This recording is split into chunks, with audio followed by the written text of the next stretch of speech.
Welcome to the new RiverCityGamers Podcast, hosted by SCXCR and Well Unreal 007, as well as many other members from the RiverCityGamers website. Stay tuned for all the gaming news, new pickups, and everything else we feel like talking about on the RiverCityGamers Podcast. Hello and welcome to the RiverCityGamers Podcast. I am AngelHalo. I am Blondeguygamer. I'm SCXCR, who got interrupted by Unreal. Well, Unreal tends to interrupt everybody anyway, so it's okay.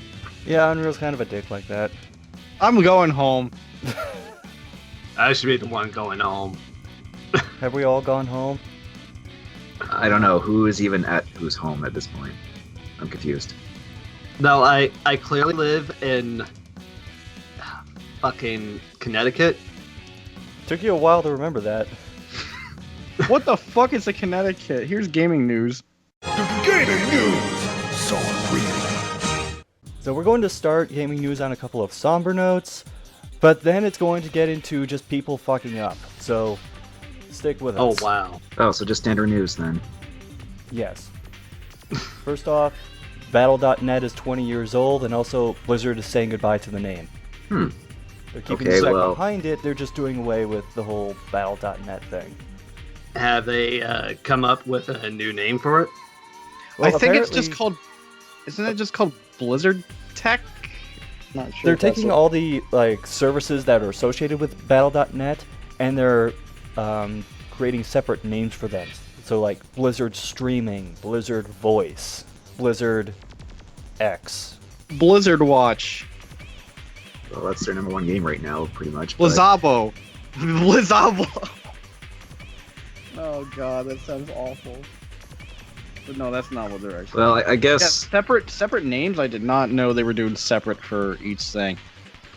How much you want to bet you log into Diablo 2 and it's still called Battle.net because they didn't change it? That I'm actually curious about, but I imagine that it's... I hope it's... still works. I'm pretty... Yeah, it'll still work, but I doubt they're just gonna go into Diablo 2, provide an update. Although they probably could Diablo 2 go in and change it. Wait. Actually, Diablo 2 did get an update not too long ago, at least in recent years. So, who knows? Has the name changed yet, or is it in the process, Scott? Do you know? I'm not sure. It could be the name update. Well, as long as it's just a name update, nothing else really changes, then I'm okay with this. It's DeckardChain.net, that's what they changed it to. And moving on from Battle.net to the Wii U. Now, it's no secret that the Wii U hasn't sold as well as Nintendo wanted to. In fact, it even sold less units so far than the GameCube. But, possibly in preparations for the NX, they have allegedly taken, quote, final orders for Wii U console units for retailers. I'm not at all surprised by this, considering it's like all the problems that the Wii U had ever since launch. Well, I wouldn't say it's just that. It's that there's a new console coming out on the horizon, so of course it's going to happen. It happened with the Wii. It happened with the GameCube. It's just a cycle. It's a process. I'm more worried about the online services for Wii U more than anything. Like, I want them to last a while. Wii lasted quite a bit before they pulled the plug. As in, like, playing online, you can still actually use virtual console. Even then, that was, because of the GameSpy server shutting down. Yeah, that is true, but even then, Wii U Online is free, and who knows if that's costing Nintendo quite a bit of money. And if they want to focus on the NX, they could pull the plug. Because back then, that's what happened with the original Xbox with 360, and that kind of made me mad. They haven't done that yet with Xbox One, because it's like they know. Well, yeah, I mean, with 360 and PS3, there's still a large player base there, at least with some stuff. I mean, I can see it being with the Nintendo Network still. You can still play online with 3DS and Wii U and the NX, just like with PlayStation Network or Xbox Live. With all their consoles, they're still. Yeah. Let's hope it stays that way for a while, because we lose that, we lose another Monster Hunter game online. specifically on Wii U, because 3DS I'm pretty sure is still gonna like keep their online services up because it is probably one of the most dominant handhelds still. Well, that was interesting. Now for people who fucked up. This is my favorite segment. And we're going to start with Steam. Steam recently made an adjustment to how review scores are calculated for games on their service. Specifically, they're taking out people who get keys for games from outside sources, like for example, Humble Bundle, or Bundle Stars, or any of those other third-party key distribution places. So those are not factored into the final score. And for a while, they weren't even showing up in the review list. And they did this to try and prevent certain games or certain developers from artificially raising the score for their game so it's more positive. But developers didn't really like this, so they've amended it a little bit so that you can still like read the reviews from these people, and they'll still be highlighted reviews, and the more helpful ones will still go to the top, but they're still not going to count toward the overall like positive or negative score. Okay then. You might have lost me a bit. So you're saying that Steam fixed their system to where developers can't review the game. Here's an easier way to put it. Anyone who doesn't go to the store page for the game and purchase it there, those people, their review scores don't count toward the overall review score for it. They still purchased a game, didn't they? You would think. Well, they were From given an outside source that is not Steam. Yeah. They were essentially given keys to the game, but not like it wasn't like directly. It technically wasn't directly bought, at least from like the store. So say like a developer gives the key, and it's like, well, your reviews don't count. It's like, hey, here's some free keys to our game. Like it? Yes. You know. That's like what it? Yes. No. I don't know what I was going with there, but with some developers who will give out keys to people saying rate this game positively to help the score. yeah, exactly. That's what Steam was. That's what Steam was trying to prevent. That makes sense. Do it or we'll sue Valve. Wait. Yeah, they're still trying to work out some sort of compromise so that more of the developers aren't like, what are you doing? It makes a lot more sense that way. The thing is, though, customers who get their keys from those said outside sources, and not from the developers, from Humble Bundle, like you said, their reviews still doesn't count. So that's kind of a problem. Maybe, but are user scores really taking that seriously? Because oftentimes, like the new Ever since Metacritic, no. Honestly. Well, here's the thing. I think Metacritic's a bit. Part of the issue here is that if a game gets rated like really positively when it comes out, it'll get better positioning on the storefront page. Right. That, and depending on how you look at it, the better the game looks, the more likely someone's going to start paying attention to it and read into it thinking, I might want to buy this. I'm one of those people who see these games on the store being like, oh, this looks kind of interesting. Whoa, where do these fucking reviews come from? They're mostly negatives.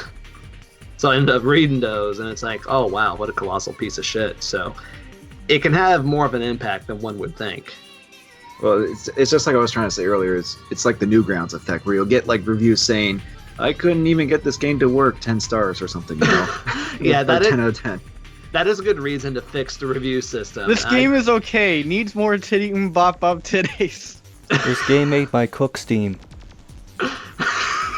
Well, that's the thing, though. It's like there'll be people that'll purposely make joke reviews, you know, of like. Or no, they think they're completely serious and don't know how to actually write. Well, they do. Also possible. They do have this review is funny button, I think. Yeah. Which, to filter those 100 out. Steam users found this review helpful. Yeah, so it's because of that that's why I take user reviews with a grain of salt, because it's like, oftentimes you'll come across reviews where it's like, you may not be able to take that seriously, but I guess anything to help, like, regulate them in any way, but... And moving on from Steam, we now go to ATLUS. I mentioned recently that Shin Megami Tensei 4 Apocalypse was coming out, and it did come out, And there was a slight problem with the localization. Namely, there was one portion where a bunch of the text wasn't translated from Japanese. That's Are you lovely. serious? The reason for this is actually, well, I'm not sure how to take this reason, but apparently the QA testers for ATLUS were too good and missed the dialogue prompt for this, because the text pops up on a certain boss when one of your party members faints. And none of the QA testers had that happen apparently, so they missed the text entirely. Huh. Okay. Oh, man. So they were too good. But if they were too bad, they wouldn't get far enough.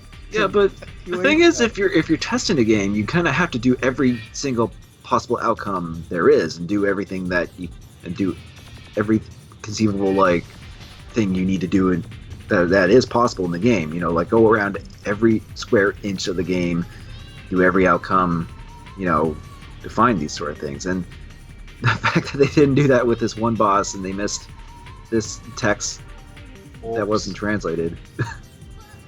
Oops. Well, there's actually another way around this, which is you don't just go through the game looking for any dialogue that's not translated. What a lot of developers do is they have this one giant resource file with the full script for all the dialogue in the game. That way you can make sure that everything's translated, even if it's dialogue that you end up not using in the final product. Because who knows, maybe it is in the final product. Actually, it would have been kind of funny if it was just a really badly translated, as if it was English or something. Because we've seen plenty of that before, but the fact that it's not even translated at all. Nonsensical English placeholder text. Yeah, that just thrown in Google Translate or something. It's been patched or something? I'm assuming that they're going to patch it. All I saw was a blog post about it explaining why it happened, and then the phrase, "we're only human." 3DS games can be patched. We know Yeah, that. that's why I was asking. Because Smash Brothers gets 20 patches a day. So, yeah, I assume it's going to be patched. It's just crazy that something like this slipped through an ATLUS localization. Let alone based on fucking game skill being too good. You don't hear that every day. Speaking of more people who fucked up, people who cheat at RuneScape. Buying GF. You probably could have just said people who play RuneScape, and that'd be enough. I'm kidding. But No.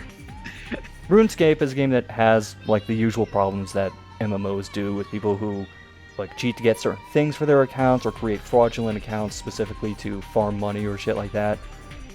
Well, the developers who are Jagex, is that how this is pronounced?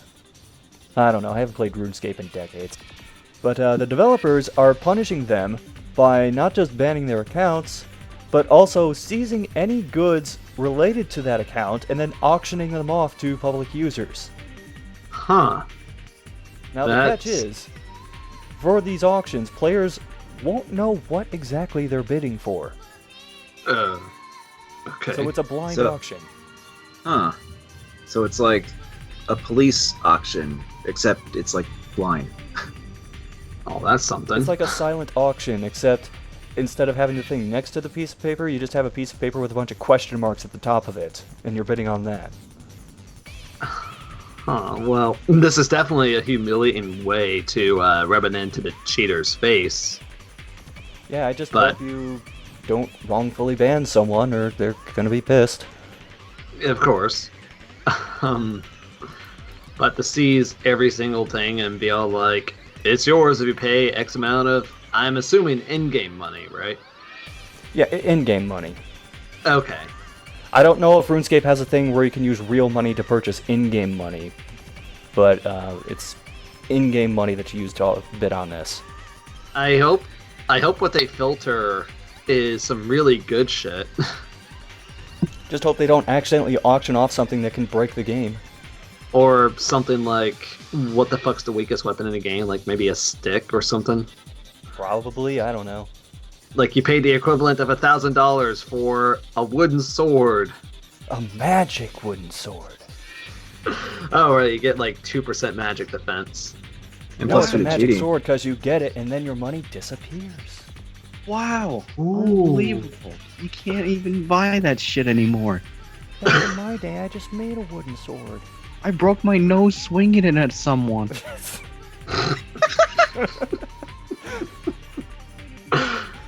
Wait, he swung it at someone and broke his nose? Yeah, the force is too powerful. It's like throwing out like your shoulder or something, but it happened to his nose. Oh my god. Let's get to more people who done fucked up. Capcom, Oh boy. specifically with Street Fighter V.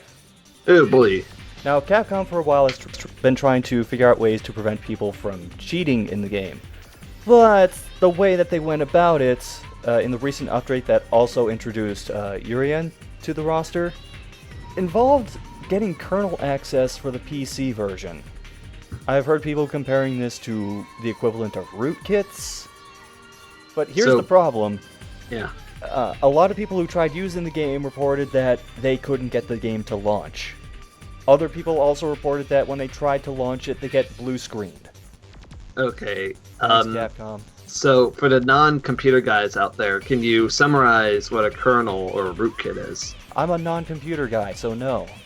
Zero's not here, so Google it. I don't know. Suffice to say, it involves getting permission to things on your PC, which most games do not even think about requiring permission for.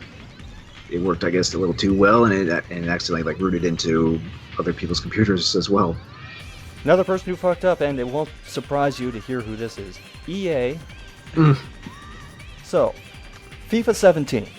Yeah, European football. That's it. That's it. That's he just released it. No, there's more to this. So, I'm going to give you a little background because I know you guys don't really follow sports games. In fact, neither do I. But the game's going to have 47 national teams. And one of them is not going to be Iceland. For those of you who don't know, Iceland made this huge run during this tournament called the Euro, where they got to the quarterfinals. They even beat England, which England did not take very well. They're the 27th ranked international team in the world, and they're not going to be in FIFA 17. Oh. Just for reference, the lowest ranked country in FIFA 17 is India at 148th.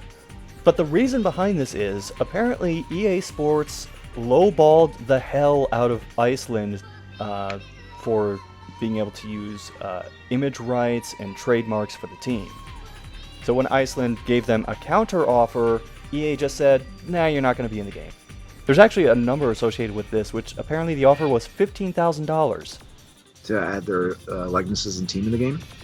Yeah, for reference, an international soccer team for a game has 18 active people on its roster, so that's less than 1,000 per person. Then you factor in that the actual active roster for an international team is 28 people, just that they only carry 18 to game days, so that's like a little over 500 per person. Then you factor in the coaches who are also going to show up in the game, and that knocks it under 500 per person. And I'm starting to understand why they think they were lowballed. A little, yeah. I mean, we're obviously not really that familiar with soccer, but that kind of thing just feels very unnecessary to do that kind of thing when they could have just easily had them in the first place. But because of this screw up or misunderstanding, they're just like, well, sorry, we can't have them in the game. I'm pretty sure some hardcore fans are a little peeved about this. Probably. Or will be. Because I know one of the main thing with EA Sports games is that they like to have all the teams, players, and everything to imitate real life as much as possible. Especially when they keep doing these annual releases. Yeah, exactly. And then there's one aspect or one team that's not even in there. So that part that appeals to people about having updated rosters and teams. That kind of goes out the window a little bit. This is still not my favorite EA fuck-up, which is back when UFC and Mixed Martial Arts were trying to get a game series going and EA turned them down. So then THQ picked it up and became wildly successful, and then EA Sports came out with EA Sports MMA. We can do it too, guys. And now for our final person who fucked up for gaming news, going back to Nintendo. Ooh. Because this has to do with Paper Mario Color Splash. Great. Specifically, Of course, they put up the preload page for it, not realizing that people could actually download the entire game. And Oh, actually well. play it early. Well, it's not like anyone would really want to, considering the reception's getting anyway. So I'm surprised people even bought it in the first place. Did Bill fuck up again? Yeah, Bill might be fired for the 11th time. Well, at the very least, you get to play it early. I mean, So you don't have to it's play it later. it's a screw up, but it's kind of funny that you can just with that preload thing you can do on the Wii U shop, you can get that. You just play it right away. It's like, oh, cool. Even though There's still no word on what those people thought of the game. Well, They just were wait till it never actually heard comes from out, again. and considering how much people have been reacting to it lately, well, I'm not going to go into it again because last podcast I did, so it's Let's just get away from gaming news. How about that? sure. No more fuck ups today. Oh, there will be plenty more for the next time. For now, though, let's go into upcoming releases. Starting on a solid note, for the 3DS, this will be out by the time the podcast comes out. Sonic Boom Fire and Ice. I thought you were just gonna bring up the last time we did upcoming releases. Oh yeah. Sorry everyone, we're apparently responsible for delaying Last Guardian. Apparently, Yes, this clearly. podcast has a habit of saying upcoming releases for certain games, and then said certain games get delayed. And it happened apparently again with Last Guardian. Oh, man. I saw that as I was editing that podcast and just thought, oh fuck's sake, again. Well, it's Last Guardian. It's kind of like, I know it's really anticipated, so it does kind of suck that when it happens. But at the very least, it's still coming out. It's just going to be later. Like Yeah, it's December, delayed. Something. Again, it's just delayed till like December. You know what you should have done? It's in time for Christmas, though. Oh god, everything's time for Christmas. Scott, you know what you should have done when you were editing and found that out? You should have just like cut in at that part of The Last Guardian and just have like the most expressionless voice going, "Game got delayed." And it's just like out of nowhere.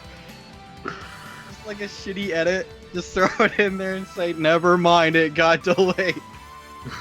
So yeah, that happened. Anyway, Sonic Boom Fire and Ice, moving on. Yeah, we Yeah, another Didn't game talk that at all about that game. Moving on.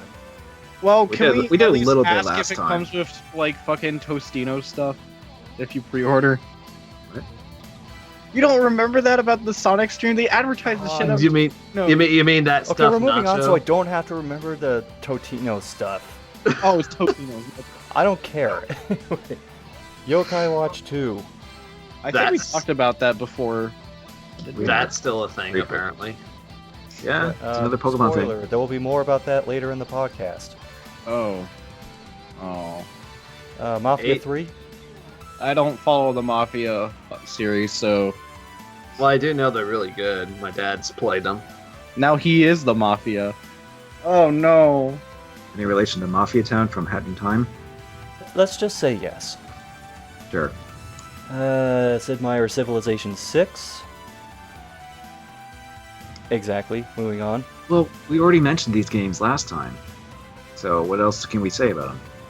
Yeah, like what else can we say about Gears of War 4? I've It's played the coming games. out. I did find out that my graphics card's not powerful to run the game, so I'll probably have to get an Xbox One to actually play that game someday. Or just upgrade the PC and then just Get a new graphics card, maybe. I don't know. Oh, also coming out is a game I won't mention because Oni's going to talk about it enough for us. Oh, okay, next. Oh, I forgot this was a thing. Dragon Quest Builders. Wait, that hasn't come out yet? I don't think it has. What Oh, Builders? maybe it's already been out in Japan and that's what I saw. Okay. So what exactly is Builders? It's Minecraft with Dragon Quest characters. Oh, That sounds I about think right. there is more to it, but There is more to it, but that's just like the one the sentence summary. generalization. well, kind of like how what was it called? Dragon Quest. There was like some Dragon Dragon Quest. Quest Heroes. I guess, but that's No, there was like it was a handheld series that where you captured monsters, and I was gonna say it's kind of like comparing that to Pokemon. I forget what it was called though. Dragonmon. No, I'm not too proficient with the Dragon Quest games. Well, unfortunately, so not really. I've only played a few of them. So, and 7 actually came out on the 3DS not too long ago. So, Dragon Ball Xenoverse 2? yeah. Still need to finish the first one. Dragon Ball. And around that same time, Battlefield 1. War as seen through Battlefield 1, that one video where it just shows a bunch of glitches. I love the stretchy Armstrong backpacks. That was my beta experience. That better be the one thing that stays in. My favorite. Yes, clearly the point of betas is to keep in the bugs, right? Yeah. They're found. My favorite is when there's a soldier that has a tank cannon for a head. Oh, and I've saved the best for last for upcoming releases. Farming Simulator 17. Can't wait for all the MLG videos. You know what I'm just realizing? Since Last Guardian got delayed, there's nothing I care about in October. Well, you don't need to get a game every month. Well, like, in terms of games I'm interested in, it's like, yeah, like, I'm not super into getting Battlefield 1. Like, I would need people to play with. And since Last Guardian got delayed, it's like, well, I guess I'm saving my money and maybe saving for a con. Who knows? You know, the sad thing is, for me, the most interesting game that I have right now that's coming out in October is Color Splash, but that's like a bee's nest, not that I'll probably poke into and then more like the bee's knees. I'm a little more excited for a game that WB finally decided to fix. But did they? It's Mortal Kombat XL. They had high voltage software work on it, and of course it turned out to be shit. And long story short, they decided not to release XL or Combat Pack 2 at all when they announced it. And then they hired Q-Lock recently, known for Resident Evil 4 HD, Resident Evil 6, Lost Planet 3, DMC on PC, all good versions. So I'm looking forward to how this one's going to turn out. Well, with that, we will go on to things that we've recently played. And I will go first because this will not take very long. There was only one thing of note that I played recently that I'm not already doing a video for. And that is, Nintendo recently sent out a notice to 3DS users that the Yokai Watch 2 demo is up. Oh, I think I saw that too. So I decided, what the hell, I'll give this a shot. I don't remember if it's Bony Spirits or Fleshy Souls, which it was, but here's the thing. I actually am kind of interested in the game because of the battle system that they present. There's like this wheel full of yokais on it that you scroll through during battle and you use their different abilities. And there's like charged up attacks they can do with little like stylus mini games that you do on the watch on the bottom screen. But here's my problem with the demo. The intro for it lasted longer than me playing through it. There's this super anime intro rock band song thing, which I want to compare the intro to like one of the lamer intros to a 90s cartoon. Because it's just them with this generic rock group singing about what yokai do and the watch and shit like that. So it's the intro's not going, you love Japan! And then you play the game, and you start off in a house, you go outside the house to a shed, you fight a yokai, and the demo ends. What? I was just gonna joke like you just go outside the door and it ends. Wait, so there's like nothing happened to the demo? Or at least not much. You followed a floating donut out of the house and fought a yokai, and that was it. That's it. Do you like our game? I gotta buy it for $40. Amazing. That is amazing. Like, seriously, just, it should have ended when you went out the door. Like, don't even battle, just like, check out this intro. Okay, walk around. What's over? So, I just looked up the length of the intro. It is about 1 minute 27 seconds, and that is about how long I spent playing the game. That's a very short demo. To say the least. Not even 3 minutes. Playing. Have there been any demos that have been shorter than that? Somehow? Jeez. We're talking about short as in there's a bunch to do, but you don't have a whole lot of time sort of deal, right? Or just like it just ends really abruptly as soon as you start playing it. Right. I'm trying to think, but I don't know if you're actually hard. I'm thinking way back to like the PlayStation Underground demo disc days, but even those lasted longer. Yeah, actually, those demos were pretty substantial for the most part. That you would get like that in other games. But the long story short of this is, the entire point of the demo is supposed to convince me that I should be interested in buying this. And in order to do that, you have to show me some substantial amount of the game. I got a few dialogue boxes and a battle, and that was it. That's not enough.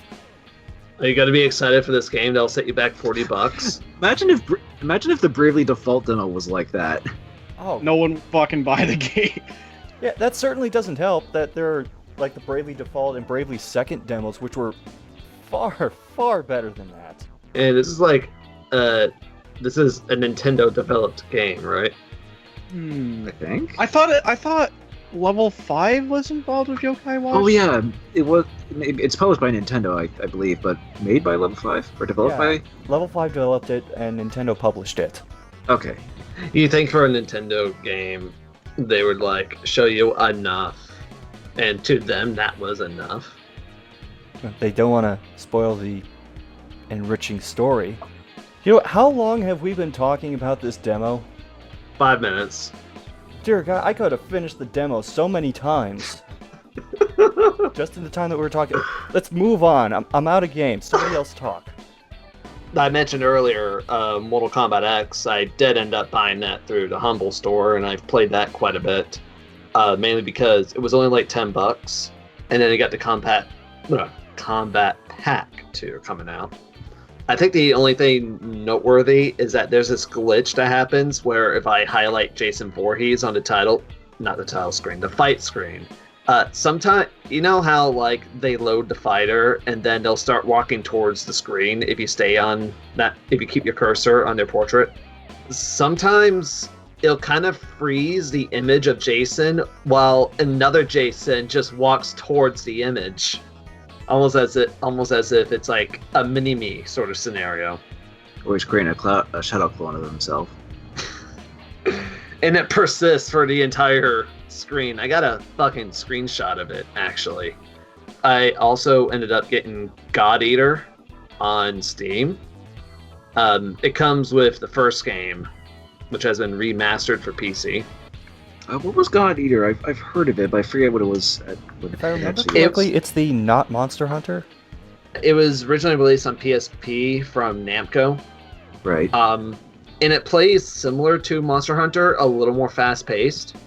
Again, I haven't played too much of it, but there are definitely some similarities right there. The combat can be a little weird to get used to, as in the camera is weird. Even when you're like using mouse and keyboard or 2 analog sticks. It's hard to describe without actually playing it itself. I can tell you it's really good so far.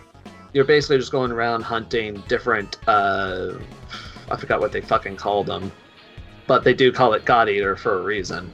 Because apparently your weapon has been augmented to be able to devour certain monsters, and that's how you get items that way. Like, who here has played Project Cross Zone? I have to a certain point before I gave up. Yeah, there's a few characters from God Eater where one of their attacks has one of their weapons suddenly grow like giant organic maws, and it just bites them. Yeah, that's a main mechanic in the game. That's why it's called God Eater. You actually eat food. I mean, gods. Yeah, I still have to play a little bit more about it. I did hear online is really good, and the PC versions are really good. And I just noticed that the people who helped handle the PC version was Q-Lock, who I mentioned earlier that they're working on Combat Pack 2, and they're apparently going to work on Xenoverse 2 as well. I think that's about it for me. Okay. I guess I'll go next then. So I did get a couple things since the last podcast. One of which was actually the NES Remix Pack on Wii U.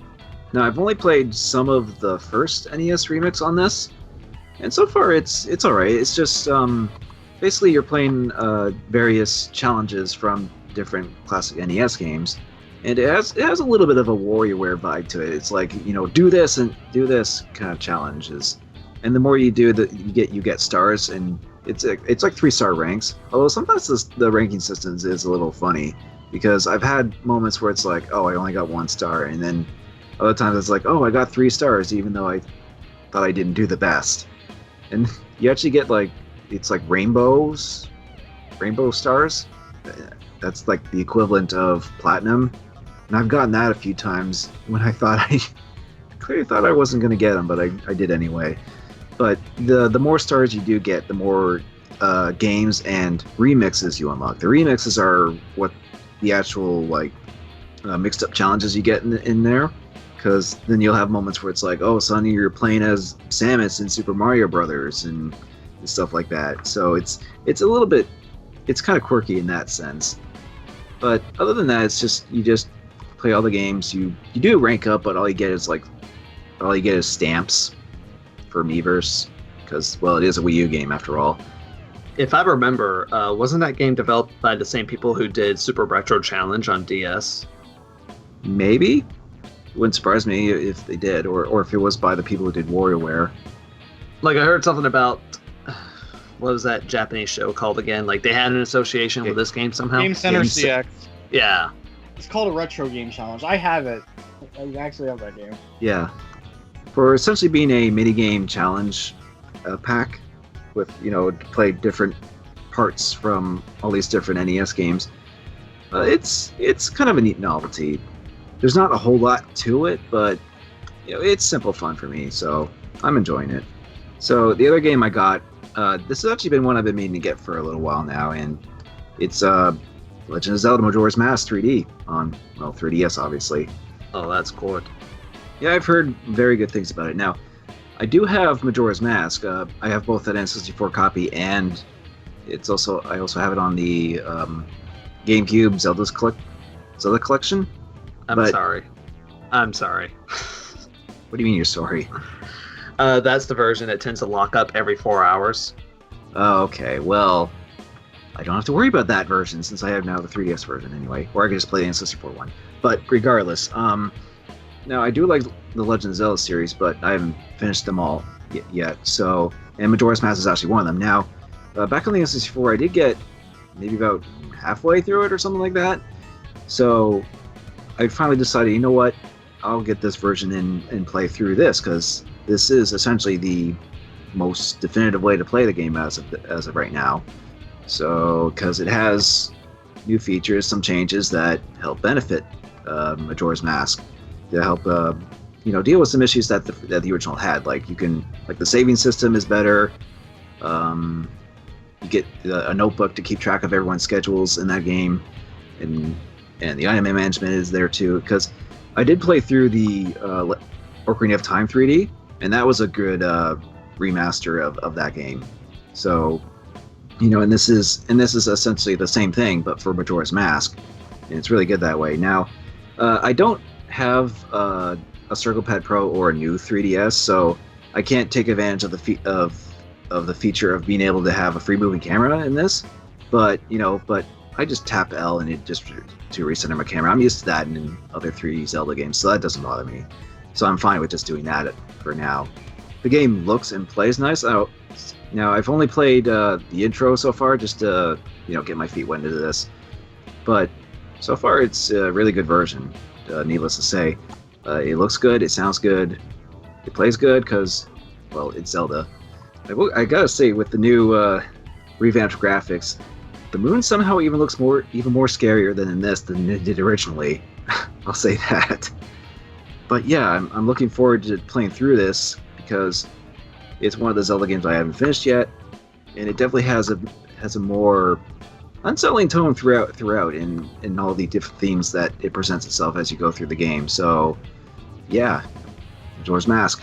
Yeah, that's really that I've gotten in it and played a little bit of recently. So Okay, this is a weird way to start this one, but Team 4-Star, they have a gaming channel, and they've recently been streaming Kingdom Hearts games, and not too long ago they did Chain of Memories, and I looked at it a little bit, and I just say to myself, you know, I never did Riku's side story after I beat Chain of Memories, so I decided to go back and finish it for reals this time. And oh boy, it was an experience going back and trying to relearn that fucking card game. There are differences when you play as Riku compared to Sora. Mainly that you cannot build your own deck of cards. So depending on which world you go into, you're given a set amount of cards and values.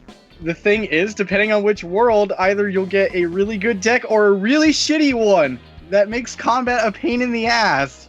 That sounds like a metaphor of life. So, a summary of how I handled Riku's story. Okay, go in the world, shitty deck. Okay, just run through it. Just go to the exit, beat the boss easily, and just leave. Like, I went through that pretty quick, and I wasn't skipping dialogue or anything, because I actually hadn't played through that stuff. Like, Riku also plays differently. He has better jump. He only has, like, one weapon type of card, even though, like, again, those are, like, all preset and shit. The only way to heal is to have King Mickey summons. So you gotta hang on to those, or if you have like one of the boss cards. Oh man, relearning boss cards. I think throughout all of Chain of Memories, when I played it, I had no idea how to use boss cards. You wanna know how you use them? You hit select, and they show up on your list. The whole time I never knew that. Then when I learned that, I'm like, well, that changes everything. Now I can have abilities like not having my cards being broken ever, or healing automatically and shit and all that stuff. I mean, they're temporary use and it's like once per battle. And man, they're like fucking necessary during certain boss fights. Let me tell you. Not much to say about it. I ended up just finishing that story up and now I'm completely done with Chain of Memories.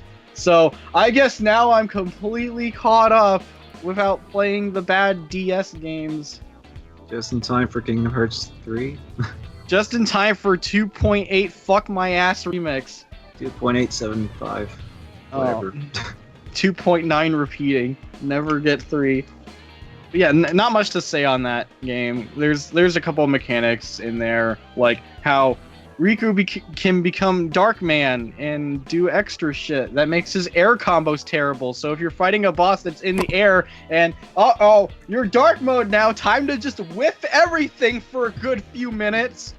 Last thing I will say, the final boss against Ansem and his stand. Oh my god. Stan? Yeah. JoJo reference. JoJo. So like, Chain of Memories loves this, but prepare to hear voice dialogues repeat over and over. Ansem keeps saying submit 20 times and within like fucking 1 minute. Yep, it's definitely a Square Enix game. It's like, I'm gonna submit. Burn to the ground, burn to the ground.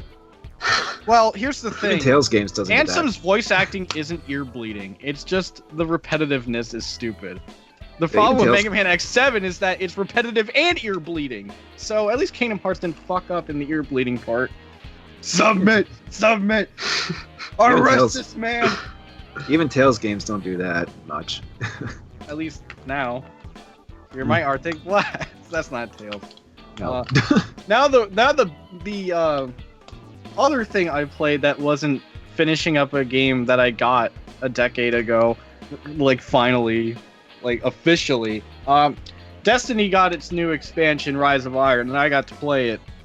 I'm not sure what to talk about that isn't the raid, because I got to the end of the raid before we gave up. So I'll talk about that a little bit in detail. But in general, there's new items and shit, new area to explore, new missions, blah blah blah. It's all fine.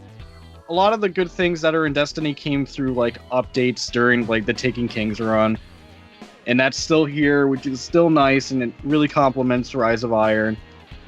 But the big thing for me, the raid, so far has been really interesting. I really like this raid. The biggest hurdle that's happened up until the final boss was a literal brick wall. There's a section where there's this giant moving wall, and you have to like kind of outrun it / like board it. Like you have to like take it down before you can get on it, which is simple. But then the part after that, you have a limited amount of time to go to this other section of this like area like that has another barricade wall. You have to kill a guy, and it drops 3 heavy as shit parts that make you go so slow. And you have to like, you can only hold it for 10 seconds before you become tired and have to wait a couple of seconds to, you know, pick it up again. So you have to trade it off between players. But there's other things like asshole enemies and ships killing you, and mines that if they aren't shot down, they will like have a complete barrier that walk into, make you even slower. So if you're carrying the heavy thing and that happens, you're just gonna be a fat kid. No offense, but like, for a while that took like a couple attempts because earlier on in the raid, I like to call this the dodgeball raid because there's a lot of throwing balls at things in this. Balls. No, seriously, like first part to get in, you have to charge these pylons, and then they drop dodgeballs, and you throw them at the boss, and then his shield goes down, and you deal damage. Then you fight him again, you coordinate your dodgeball throws to get triple def to get the shield down, deal damage, you hide in a quarantine room that you can totally lock other people out of, which does happen because if you're not there fast enough, everyone will die. So what usually happens, and it's kind of funny, is like one person usually gets locked out as soon as someone shoots it. So they just hit the door and just cry. It's pretty fun. That was a fun boss fight up until the wall. Thankfully, yesterday I did get a group that got past the wall, which was great. And then we got to the final boss, which has 2 phases. So there's like 2 checkpoints.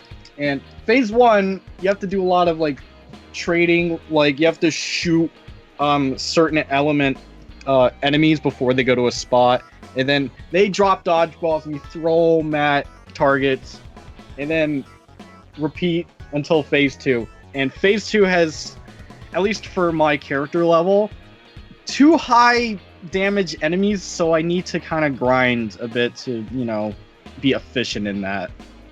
Yeah, this raid's fun. I love dodgeball. I know it sounds absurd, but these are terms I make up instead of actually being like Destiny accurate. And I think the groups I like when I talk about like, okay, throw the dodgeballs, they like that term better than just throw the SIVA clusters. They're red, they're balls, and you throw them. It's fucking dodgeball. Explode. Also, with that stuff that you grab and hold on for several seconds before you have to let go, is that like what? That's like what? Furniture moving simulator at that point. Yeah, like there's 3 separate parts to repair this that Mad Max wall machine. Really, look at it and tell me it isn't fucking Mad Max. They just saw movies like, we gotta put that in the game. You have to be fast and get it back on the ship. And there's an asshole that fucking retracts the ramp, so you have to kill the guy that boards the ship to get the ramp back down. You have to put all the parts in before the machine just blinds the screen white and kills everyone. But we clutched it. It's not forgiving on time, so you gotta be like really efficient with clearing enemies and stuff, and you know, not being fat. You just gotta go. That's my Rise of Iron experience in a nutshell. I don't give a shit about PvP Crucible, so I'm not going to talk about new maps or anything with that. Well, I guess I could say they added Kill Confirmed from Call of Duty. That's the only new mode. It's fine. It works the same way. It's a fine addition.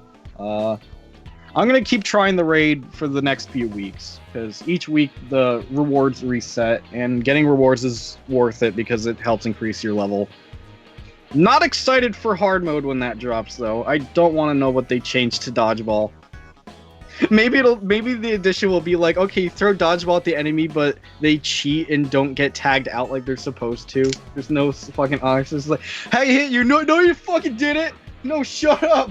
They catch the ball and suddenly you're out or die. Oh no, don't say that. That's even worse. Just they catch the ball and you just instantly die and you can't get revived in hard mode, so it's the thing.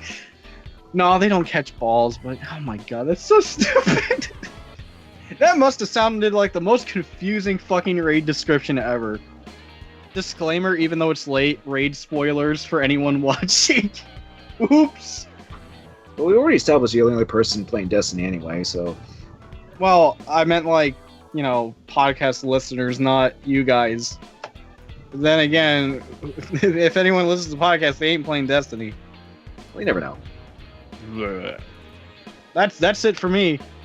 A Kingdom Farts game and an expansion pack. Well, then that takes us to our discussion topic. And I'm going to warn you, this isn't so much a discussion topic as just trying to wrap my head around everything that's happening with this particular thing. Digital homicide. Called it. Oh, are we really going to talk about these guys? Yes. To catch everyone up on what's going on here. Once upon a time, there was a guy named Jim Sterling. He's a YouTuber. And he did a video on one of their games. They didn't like it, so they reviewed his playthrough of one of their games, and then he reviewed the review of his playthrough of one of the games. That sounds familiar. And things went to shit from there. Digital Homicide, for those of you who somehow don't know who this is, they're one of those low-rent indie developers that will purchase assets, slap them together, and push them onto whatever distribution platform they can find. They put out games at the rate of like 3 a week, and they're all priced really cheaply, and people wonder how do they make money on those. Well, they also had Steam cards to all of their games. And anytime there's a transaction involving Steam cards, they get a little cut of it. So there's that. But anyway, fast forwarding to now, they did attempt to sue Jim Sterling for, I think it was $15 million in damages. I believe that was the right number. They were already facing an uphill battle with that one because one of the developers is representing himself in that case. Ha! Although that was, I think, after he tried doing a GoFundMe campaign to hire legal representation. So now we get to Digital Homicide taking the next step, which was not to say, screw this lawsuit, we don't want to risk losing money on this and possibly getting countersued to cover legal expenses. They sued Steam users. 100 Steam users. And somehow we're not one of them. Well, we don't know that because we only know 12 of the names. Which, by the way, it's hilarious. The legal documents got posted online. So it's Digital Homicide versus Jane Doe 1, Jane Doe 2, John Doe 3, John Doe 4, all the way up to 100. Although in some cases, they have a Steam username. Oh, so sometimes it says Digital Homicide versus JDude300 #Hey is back. Or Digital Homicide versus Demon Sword, which I think was an NES game. So the entire thing they were trying to do with this is they were trying to subpoena the users and Valve under the assumption that that would get Valve to give them the documentation and legal info of those Steam users, well, specifically their names. Yeah, I don't think you can do that, guys. No. I'm sorry, go on. However, because it's a subpoena, Valve does have to respond to it. So the very next day they... What? I'm sorry. So the next day, Steam issues a statement saying Valve has stopped business with Digital Homicide for being hostile to Steam customers. And they kicked Digital Homicide off of Steam and removed all of their games. Well then, I guess that was to be expected at this point. By the way, that lawsuit involving Steam and its users, an $18 million lawsuit. So there's a combined $33 million Digital Homicide is claiming they lost because of critics and because of Steam users. Claiming that Assholes, they you didn't lost. Assholes, you guys probably don't even make nearly as much money to say you lost out of, like, you know, Yeah. from the potential negative reviews you're getting. They're the next Capcom. They make that much money now. Oh, right. I'm not saying that in terms of practice. I'm saying that suddenly they're a multi-million-dollar business. Yeah, suddenly they're a big game company. Yeah. I don't even know why they're bothering. Like clearly no lawyers or court's going to take this into actual effect. It's a farce. It's a huge, massive farce. I mean, how do they get a fucking subpoena to begin with? So I don't know. I just did some quick math. Now, some of Digital Homicide's games on the storefront cost like 49 cents. So in order to make the amount of money that they were claiming they would lose because of the critics and because of Steam, they would have to sell 67.3 million copies of one of those games. Oh yeah, just be one of the highest all-time best-selling games, you know, right up there with like Tetris and Mario. Oh no, with classics like Devil Share and Paranormal Activity, complete with stealing assets. For comparison's sake, I'm going to look up a list of best-selling video games so you can put that number into context. Okay. How far back would you like me to go? Like current gen, last gen? I know Wii Sports would probably be on there.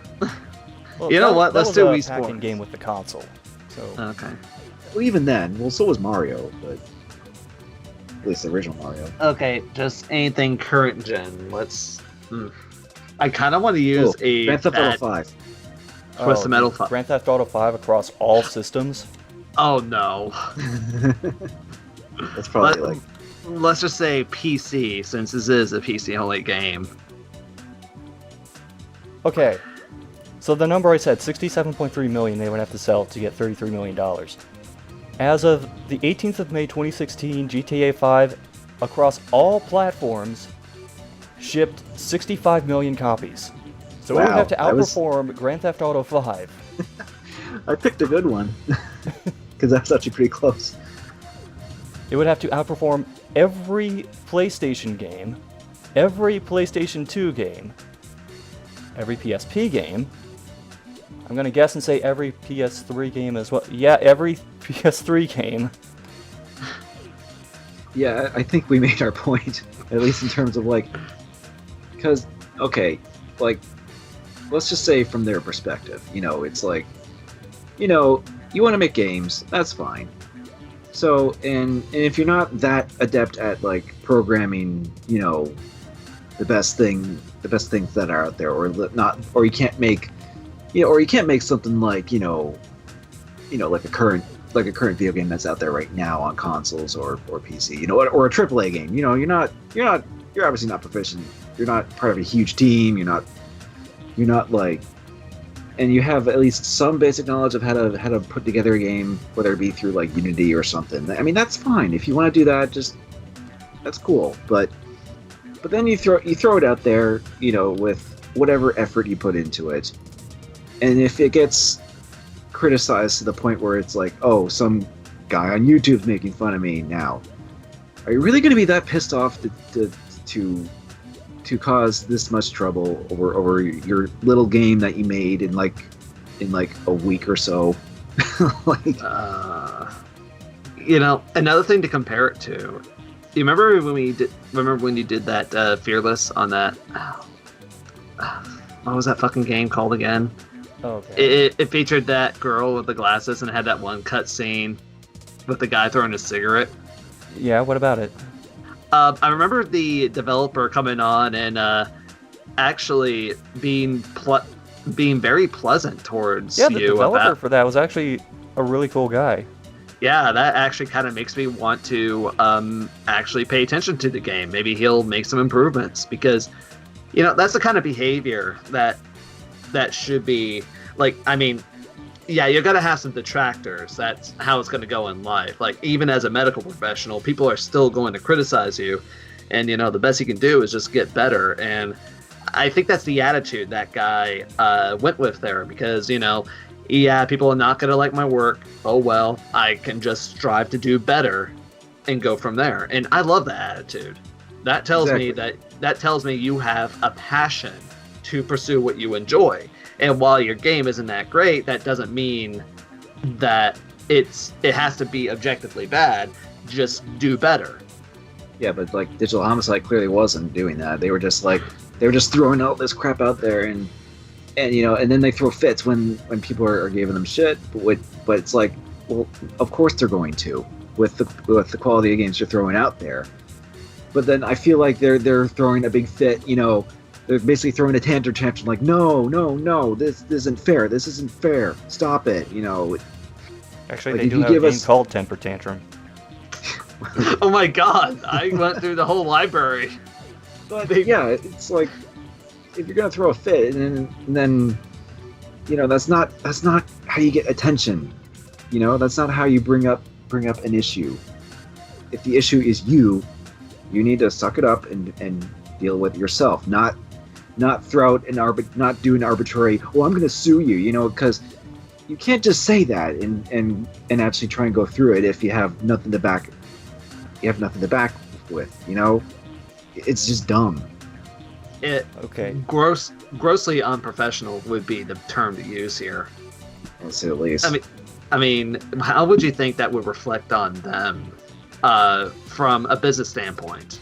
Like, say they're seeking partnership with other people, maybe they have a chance to get picked up by a big company. They got to look at this and think, you know what? We probably don't want you working with us.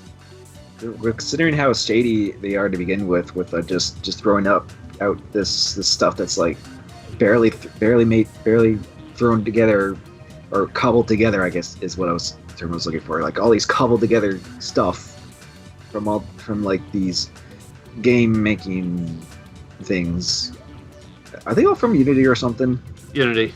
Yeah, I mean, if all these cobbled together crap from Unity, and it's like, hey, we can make a living doing this, then well, reality kind of set in pretty quickly for them.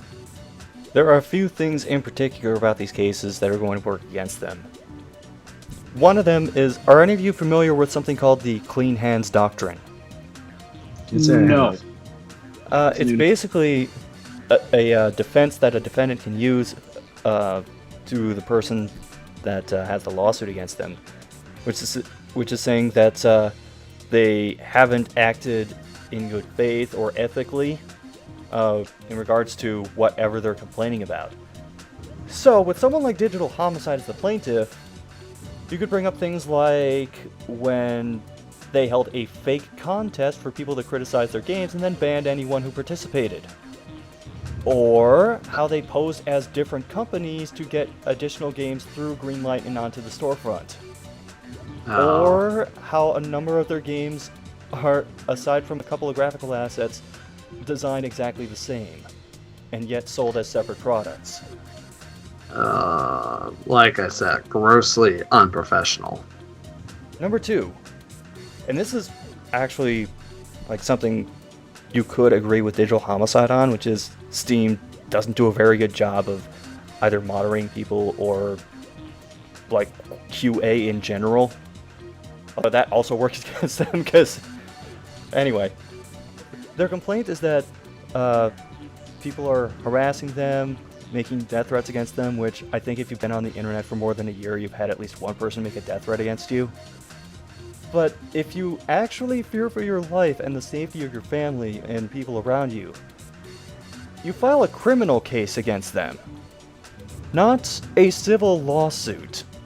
That sounds like they're just wasting resources because of how the court case is allocated. They don't even have resources to begin with to waste, really, if they wanted to even try to do a lawsuit to anything. And the last thing and the most obvious thing is, they have to prove that they would have lost between these two lawsuits $33 million in profits on their games. Which they don't have. Which, as we've already gone over, not happening. Yeah, I don't even... Has there ever even been an indie game that has made that much in profit? Maybe Minecraft? well, Minecraft's kind of a given at this point because it's on everything and it's and it's so widespread. No, it did take a while, unless you want to count like Notch getting a shit ton of money, but that's deviating from the point. I think what this ultimately boils down to is they're trying to get these lawsuits going in order to get some sort of settlement from another party. Oh my god. Like, get it settled out of court, because if they actually go to court, they are fucked. Yeah, because But it sounds like it sounds like they're trying to do this to be set for life kind of thing, and it's not going to work. Yeah, like it sounds like that they're trying to do like a. It almost sounds deliberate, like it's a scam or something. It's like a bad episode of I Love Lucy. Oh god, I just dated myself with that reference. That's a really old show to begin with. So That's super old. I was gonna say that this does sound like one of those get-rich-quick schemes they're trying to do, and they're relying on the fact that these people might feel like, you know, this isn't worth our time, let's make a settlement sort of deal, which is not gonna fucking happen. actually, going back to the I Love Lucy thing, is the episode where she's working at the chocolate factory an analogy for like them trying to do all these lawsuits, but they can't handle everything, and they're overwhelmed by all the chocolate. Or maybe they have one conveyor belt for games and another conveyor belt for lawsuits, and they end up crossing the stream somehow. Then they just get buried in a bunch of shit. Go figure. Ah, well, that was fun. Let's get the hell away from that now and go into viewer questions. Do we have any? We do. Sweet. We have one from Zero Master LP and Power Plays. Okay. Ah. Okay, well, at least it is a question and not just a comment saying, "Well, I sounded like ass on the podcast." Well, actually, I didn't do that. Shut up. his question is, where is Akago? I miss his questions. So it's a question about questions. Now that I realize it, yeah. Where the fuck has Akago been? Akago's been super busy with real life shit, so I can't blame him for. Yeah, and besides, Their question answered. Get it. And besides, back in older podcasts, he did ask a lot of questions, so I think he's more than met his quota. He did it. He finally did. Unless he does have anything else, maybe, I don't know, recently, but that's up to him, obviously. And even if he has time to listen to all his podcasts and everything. Okay, and we do have a second question. Oh, From someone who isn't Zero. okay. Horseplay asks, Horse play, what genre or subgenre of video games do you think were killed over before their potential was fully realized? And That's then an interesting question. they responded with, I personally vouch for belt scroll beat 'em ups and arcade sports games. I personally agree with the arcade sports games.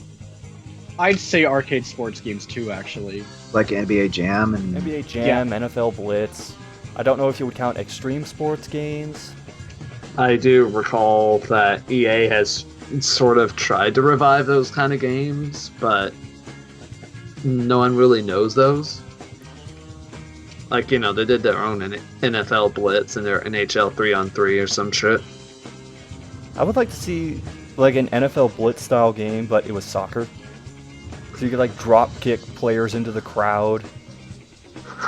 So basically just be Super Mario Strikers. Yeah, sure, why not? I think something I would like to see more of, or something that didn't really have its potential realized, was combat racing games. Oh yeah, like Rock and Roll Racing, Death Rally. If you want to maybe include Spy Hunter into that. What about stuff like Twisted Metal or Vigilante 8? That's more vehicle combat than combat racing. Oh, okay, you're referring to like that, racing. even that too. Okay. Like Twisted Metal, Destruction Derby. Well, Carmageddon's been getting some attention lately. That's true. Yeah, there has been a new one. And As a matter of fact, I just noticed there was a physical copy for Xbox One at a Walmart the other day. what were those games called? They were on I think they were on PS3 and Xbox 360. Full Auto? I think that was like combat racing. I haven't played them, I just know of them, so. But yeah, I get what you mean, yeah. and I'm just kind of spitballing with this idea, but rhythm/music games that don't use the scrolling track approach, like Busta Groove. Okay. Space Channel 5? Yeah. Space Channel 5 doesn't have anything. Yeah, which is why the timing's hard in that one. Well, oh god. What about fucking Britney Spears dance beat? Are you only bringing that up because of X-Play that one time? I'm bringing it up because of a unique experience I had at Game Over You like 5 played years Britney's ago. dance beat? Unfortunately. How was that? How did that go? Are you stronger than it was actually just like a small time. Think of it as like a mini convention sort of deal. In that Britney's game, dance beat is a mini convention. Yeah. no, I mean like the Game Over store. I forgot what it was called, but Classic Game Fest. Anyway, they had a mini contest for a dress-up contest. What? I think only one guy actually came in wearing an outfit that Britney Spears would wear. I'm talking like those feminine tank top, the wig, the makeup. So that got him at $20 easy. You win $20. Here's Britney's dance beat. I'm sorry, I'm deviating from the topic. But still, like, on the fact, like, we don't want that back. We just want certain types of rhythm music games back. I mean, I'm obviously still okay with the scrolling track one, but I'm just like, I'm trying to think. Is there any other ones that we haven't listed that aren't scrolling track? Rhythm Heaven? Yeah, those are beat based, particularly. I never played this one, but what about Beat Hazard? Beat Hazard. It's a shoot 'em up that has projectiles generated by music. Oh, I'm trying to think. Is Mad Maestro a scrolling track thing? Would you consider that scrolling track or no? Samba de Amigo is not scrolling track. Well, when we say scrolling track, we mean like Guitar Hero and Rockman, right? And I think DDR also counts as scrolling track because it's like scrolling. You see, like, Yeah. Yeah, but games like Popular Opera and Summit Amigo still have scrolling stuff that's like, well, it's from the side, but still. But I don't know. it's funny because Yakuza 5 has like a rhythm game music thing, and I don't know if that counts as scrolling track with how it's handled because it's like the Hatsune Miku rhythm games. But those like scroll into certain places too, but not like a track, you know. I want to say that I would agree with the beat 'em up one. There has been some beat 'em ups, but a lot of them tend to focus a lot on RPG elements, and I'm like, that's not really how arcade style beat 'em ups work for me. Like, you know, Castle Crashers is fine and all, but I kind of want something that I can just pick up and play it and get my friends to get into it without having to worry about you're not strong enough to beat this one level sort of deal. Like, come on, it's just a fucking beat 'em up.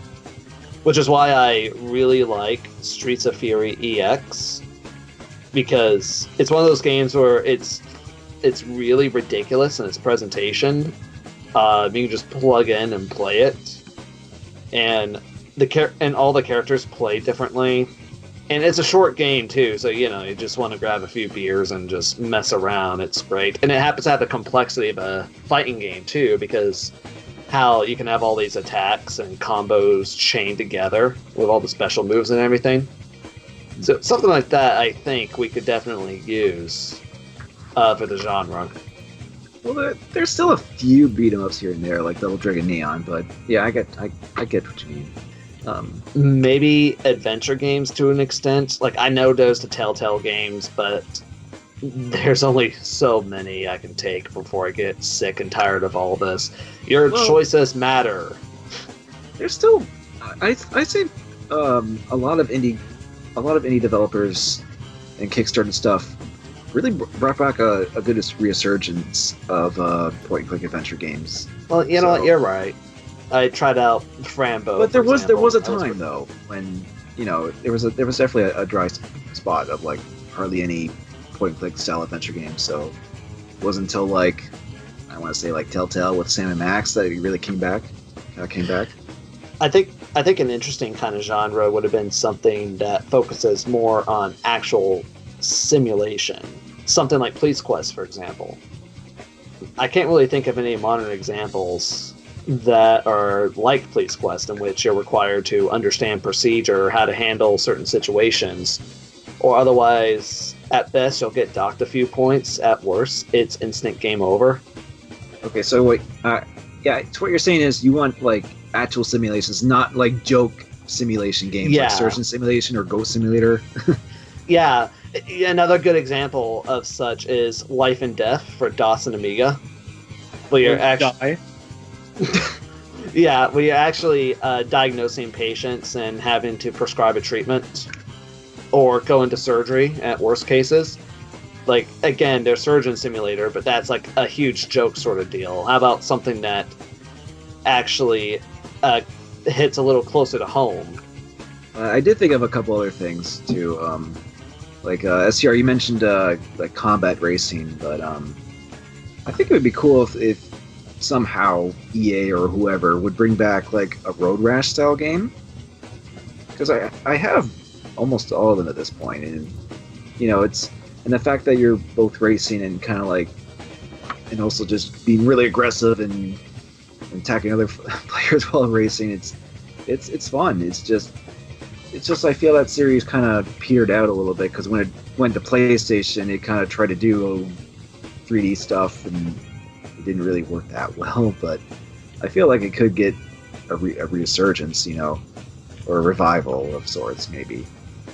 Another thing would be, now I know Banjo-Kazooie fans, it wasn't something that they wanted in a new Banjo-Kazooie game, but I feel like the vehicle building aspect in Banjo-Kazooie Nuts and Bolts, there's a lot of potential there. So I feel like Rare had something going for that kind of thing, where you can build any type of vehicle, race, you know, car, plane, boat, you know, just go all over the place, and you do all these different challenges with them, and you can make your own vehicles and just do whatever.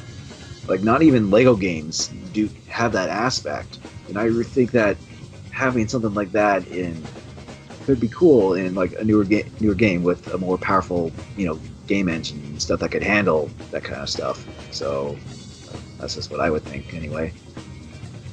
Actually, Unreal, since, well, you are Unreal, what about like arena shooters? Yeah, arena shooters. They're still kind of like here a little bit. Like, we're trying to come back. Yeah, and then again, I guess Overwatch would kind of be one in a way. But it's a hero shooter. It's not exactly arena. Arena would be like, yeah, in Overwatch, yeah, there's like health pickups and stuff, but there aren't weapon pickups and stuff. Okay, I see. Like, to be an arena shooter, you gotta have like power-ups on the map. Like, the new Doom, even though it has loadouts, it's like part arena shooter. Like, it has armor pickups, health pickups everywhere, power-ups, but it's just missing the weapon pickups. Instead, they had to go for loadouts for the new Doom, which they didn't want to fully commit.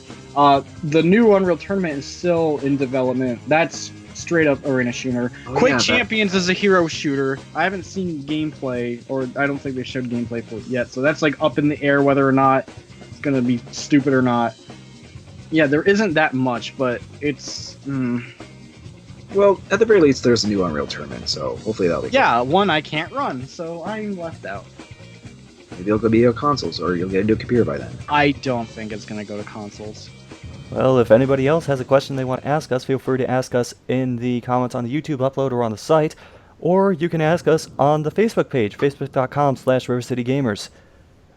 For now, though, let's get into video updates, and I don't have anything on my desk I can flip safely, so Blondie, you go.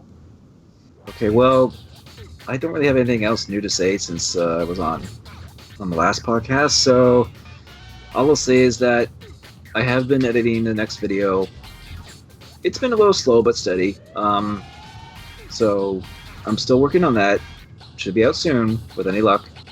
And I've already mentioned my other projects in the works or ideas from last time. So all I'm gonna say is that just look forward to more stuff.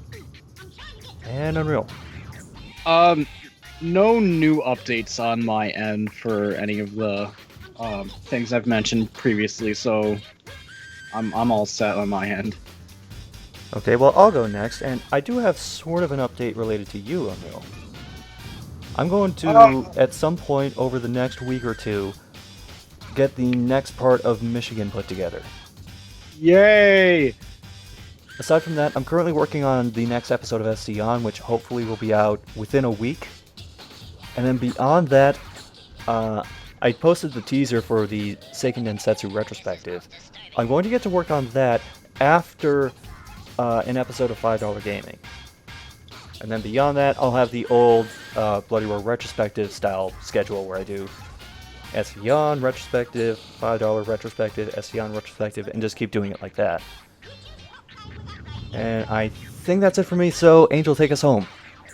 I still don't have anything planned as far as videos is concerned. I'm still trying to get my life in order. It's taken a lot longer than I expected. But that's really all there is for me to add. Still trying to get that good job going. I can sympathize. Well, I believe that takes us to the end of the podcast. So, once again, I'm Unreal. I'm SCXCR. I'm AngelHalo. And I am well enrolled 007. What? There's two of you? What? Oh, the cloning system's on the fritz again. But who are you if I'm not me? I'm you. I'm not me. Who am I? You? No.